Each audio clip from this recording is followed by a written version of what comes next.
Hai teman-teman semuanya, seangkatan tahun 90-an, mari kita bernostalgia sejenak untuk menonton alur cerita film Kerasakti 1 episode 4. Selamat menyaksikan. Demi menyelamatkan rakyatnya, Sun Gokong pun sampai di Laut Timur. Sesampainya di sana, ia pun langsung membuat kekacauan.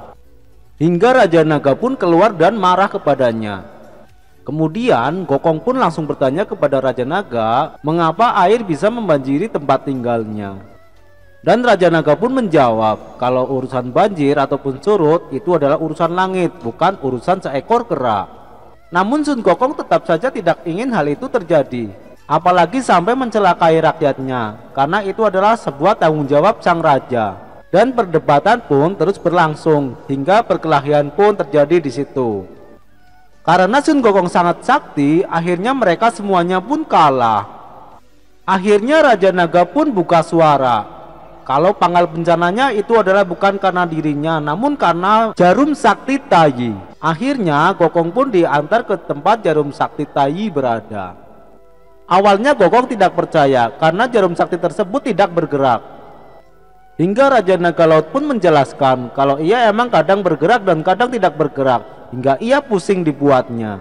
Tanpa pikir panjang, Gokong pun langsung membuatnya ia bergerak. Dan Gokong pun langsung beraksi, dia pun langsung mencabut Jarum Sakti Taiyi.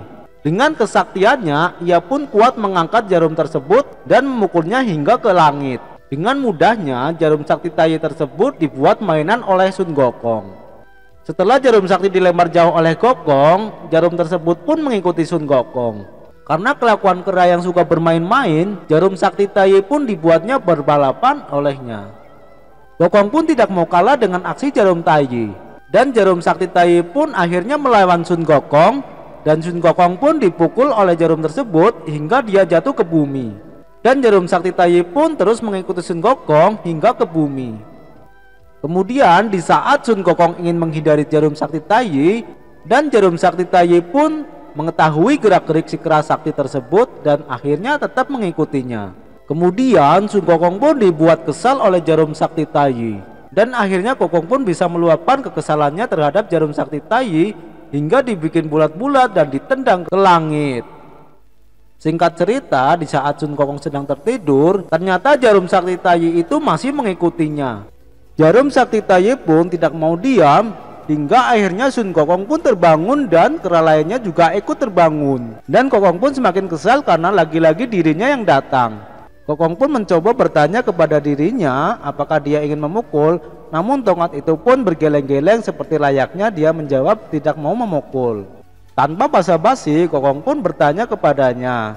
Dan dengan gerak-geriknya yang lucu, tongkat itu pun ternyata seperti menjawab kalau ia sedang mencari tuannya. Dan tongkat itu pun menunjukkan kebolehannya di depan Sun Gokong. Dan Gokong pun kagum akan kesaktian Jarum Sakti Taiyi itu. Lalu Gokong pun menyuruh Jarum Sakti Taiyi itu untuk mengecil dan sekecil-kecilnya. Karena kesaktian Jarum Sakti Taiyi, akhirnya Sun Gokong pun menyukainya dan ia pun menyimpannya di dalam telinga. Nah, sekarang mari kita ke kayangan. Dan ternyata Raja Naga Laut Timur melaporkan kenakalan Sun Gokong kepada Kaisar. Ia pun melaporkan kalau Sun Gokong sudah melukai prajuritnya dan juga membawa kabur Jarum Sakti Taiyi. Awalnya Kaisar Langit tidak mengetahui siapa Sun Gokong. Namun salah satu pengawal menjelaskan siapa sebenarnya Sun Gokong. Kemudian penguasa akhirat datang dan melaporkan tentang kenakalan Sun Gokong.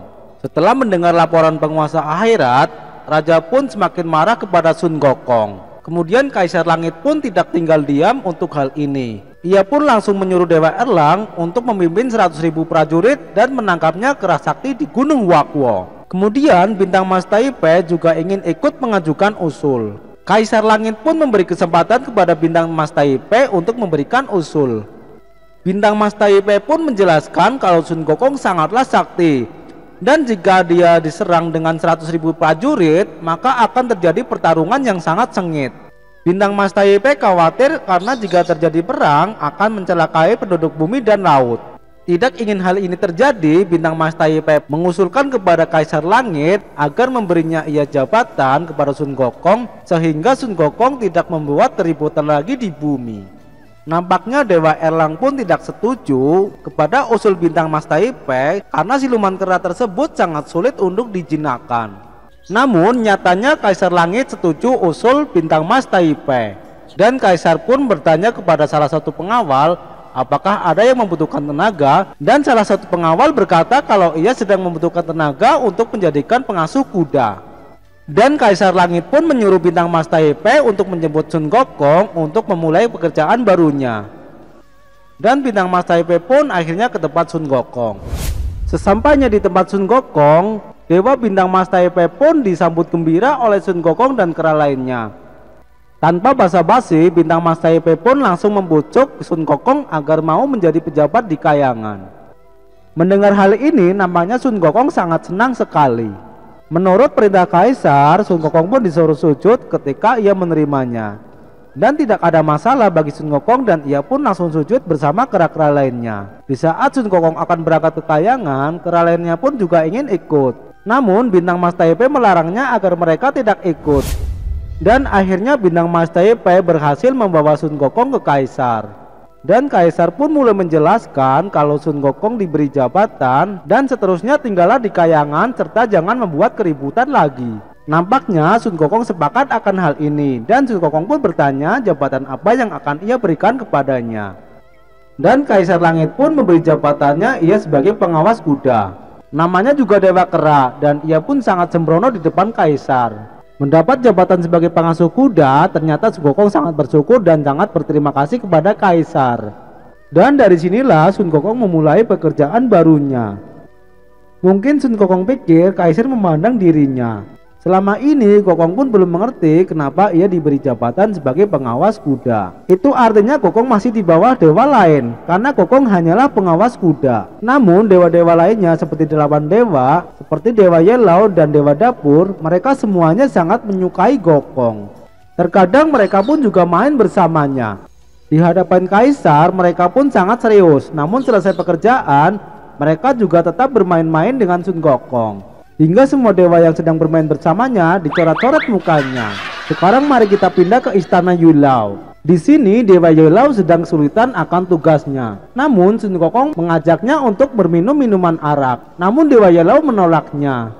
Di sini Dewa Yelau sedang mencatat perjalanan hidup Panglima Tianfang. Namun Kerasakti bertanya siapa Tianfang tersebut. Dan Dewa Yelau pun menjelaskan kalau Panglima Tianfang mencintai Chang'e dan melanggar peraturan dan dihukum turun ke bumi untuk merasakan akibatnya. Singkat cerita, Gokong pun membuat suatu pelanggaran, yaitu meminum arak bersama dewa-dewa lainnya. Hingga keributan itu terdengar sampai di istana Mahadewi. Hingga salah satu pengawal melaporkan kejadiannya yang sebenarnya kalau Gokong mengajak dewa-dewa untuk meminum minuman arak. Hingga Mahadewi murka dan menyuruh Dewa Jiling untuk memimpin tentara langit agar segera menangkapnya. Dan sampailah Dewa Jiling ke tempat Sun Gokong dan dewa lainnya sedang bermabuk-mabukan. Melihat Dewa Jiling datang, bukannya sujud, Gokong malah mengajaknya minum minuman. Namun Dewa Jiling tetap memarahi Gokong dan dewa lainnya karena bermalas-malasan. Dan terjadilah perdebatan karena Gokong tidak mau diatur oleh Dewa Jiling. Dan Sun Gokong pun tidak menyukai aturan Mahadewi karena Gokong sendiri merasa jabatannya lebih tinggi daripada dewa lainnya. Hingga Dewa Jiling menegaskan kalau pangkat Sun Gokonglah yang paling rendah, yang kerjanya hanya memelihara kuda. Dan Gokong pun sangat marah mendengar hal itu. Dan Gokong pun bertanya kepada dewa lainnya. Namun tidak ada satupun yang berani menjawabnya. Dan Dewa Jiling pun mentertawakannya. Hingga ia semakin mengajak Sun Gokong. Dan Sun Gokong pun semakin marah dan ia pun memukul Dewa Jiling hingga terlempar sangat jauh. Nampaknya Sun Gokong sekarang sudah tidak menyukai istana Kayangan. Namun Sun Gokong tetap menyukai para dewa yang telah bermain bersamanya. Hingga Sun Gokong memutuskan untuk meninggalkan Kayangan dan kembali ke Gunung Huakwo. Sesampainya Gokong di Gunung Huakwo, para rakyat kera lainnya menyambut gembira kedatangan Gokong. Dan disitulah Sun Gokong juga melihat Gumoong sedang berada di situ.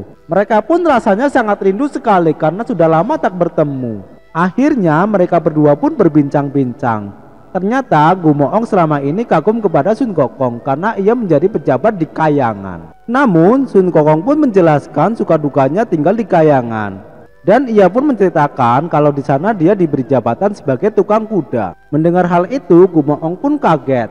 Merasa tidak dihormati di kayangan, Kokong pun merasa kesal. Gumoong pun membujuk kepada Kokong agar ia tidak perlu kesal. Gumoong pun menyarankan kepada Kokong agar ia menjadi dewa saja, karena Sun Gokong sudah bisa bebas pergi kemana saja, dan Kokong pun juga mempunyai ilmu 72 sihir. Hingga akhirnya Gumoong pun menjuluki Sun Gokong sebagai keras sakti, dan nampaknya Sun Gokong pun menyukai julukan ini. Dan mulai hari ini Sun Gokong akan bergelar sebagai keras sakti. Sekian alur cerita Keras Sakti 1 episode 4, dan nantikan episode selanjutnya.